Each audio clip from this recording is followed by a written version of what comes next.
এরপরে প্রশ্ন হলো, অজু করার নিয়ম এক একজন এক এক রকম বলে। আমাদের তো অজু না হলে সালাতও হবে না, সুতরাং অজু করার সঠিক নিয়ম জানতে চাই। অজু করার নিয়ম আবার এক একজন এক এক কথা বলে, এটা আমি প্রথম শুনলাম।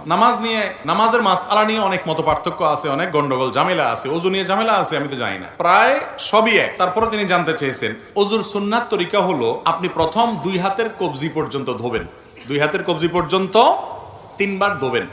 এরপরে পানি নিয়ে 3 বার কুলি করবেন। কয়বার কুলি করবেন? 3 বার। কুলিটা করার সময় ভালো করে মুখের ভিতরে পানিটাকে নাড়া দিয়ে সম্ভব হলে একটু গড়গড়া করবেন। গড়গড়া করতে না পারলে অন্তত ভালো করে নাড়া দিবেন 3 বার। 3 বার নাকে পানি দিবেন। নাকে পানি দেওয়ার ক্ষেত্রে ইস্তেনসার সুন্নাত, ইস্তেনশাক এবং ইস্তেনসার এগুলো হলো সুন্নাত। তো এই নাকে পানি দেওয়ার ক্ষেত্রে যে নির্দেশ, সেটার বাস্তবায়নটা এভাবে হবে যে হাতের কোষে পানি নিয়ে নাকের কাছে ধরে হালকা করে টান দিবেন। জোরে টান দিয়ে না আবার মাথা তুলে যাবে, একদম হালকা, বা নাককে চুবায় ধরে ডুবায় ধরে যাতে করে ভিতরে পানি যায়। এরপরে নাক পরিষ্কার করবেন। এভাবে 3 বার করা কি সুন্নাত। এরপর আপনি 3 বার আপনার মুখ ধোবেন। কয়বার ধোবেন? 3 বার। এই 3 বার ধোয়ার সময় পানি নেবেন অল্প, ডলবেন বেশি, ডলতে হবে বেশি। বিশেষ করে কপাল, এই যে কানের লতি, গোড়া, এগুলো একটু বেশি ডলা লাগে, কারণ এই জায়গাগুলো বর্ডার তো শুকনা থেকে যায় অনেক সময়, তো এগুলোকে ভালো করে ডলতে হয়। নবী করিম সাল্লাল্লাহু আলাইহি ওয়াসাল্লাম ওযুর ক্ষেত্রে বারবার বলেছেন, আসবিগুল ওযু, তোমরা ওযুকে পরিপূর্ণ করো, আয় আকমিলুল ওযু। তার মানে ওযুটাকে ভালোভাবে করতে হয়। এই ভালোভাবে ওযু মানে কি? ভালো ওযু মানে হলো সুন্দর করে ডলা। পানি অল্প নিলেন, ডলতে হবে বেশি। 3 বারের জায়গায় 4 বার 5 বার ধোবেন না।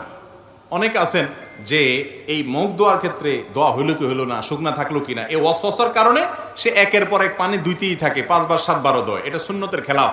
3 বার ধোয়া সুন্নত, কমও করবেন না বেশিও করবেন না। 3 বার পানি নিয়ে যদি আপনি বেশি করে ডলেন, অনেক সময় ধরে ডলেন, শুকনা থাকবে না। এরপরে যদি আপনার মনে বলে, যদি শুকনা থেকে যায়, তখন মনরে বলবেন শুকনা থাকলে আমি আল্লাহর সাথে বসবো, কারণ আল্লাহ রাসূল 3 বার করতে বলছে, আমি 3 বার করছি। এরপর শুকনা আছে কিনা, আমার ডলার আছে, ডলছি। এরপর শুকনা থাকলে আমার কোনো গুনাহ হবে না। আপনি অন্তত টেনশন নেবেন না, আমি দায়িত্ব নিলাম।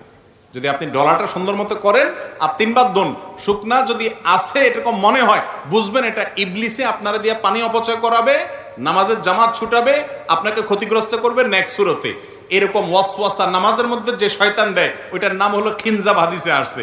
ওইটা বিশেষ এক টাইপের ইবলিস আছে যে মানুষের নামাজের মধ্যে বিশেষ করে যত রকম ওয়াসওয়াসা আছে সেগুলো দেয়। এই জন্য এটা ওই ইবলিসের কথা শুনবেন না। যদি মনের ভিতরে ওয়াসওয়াসা আসে, বুঝবেন যে ইবলিস হাজির হয়ে গেছে। আপনার অজুতে বেশি পানি নষ্ট করায়, বেশি সময় নষ্ট করায় আপনাকে ক্ষতিগ্রস্ত করবে। আপনার মনে হবে যে 3 বারের জায়গায় আমি 5 বার দিতেছি, আমি তার বেশি ভালো করতেছি। বেশি ভালো, বেশি ভালো, এই বেশি ভালো তো ভালো না। বেশি ভালো কি ভালো?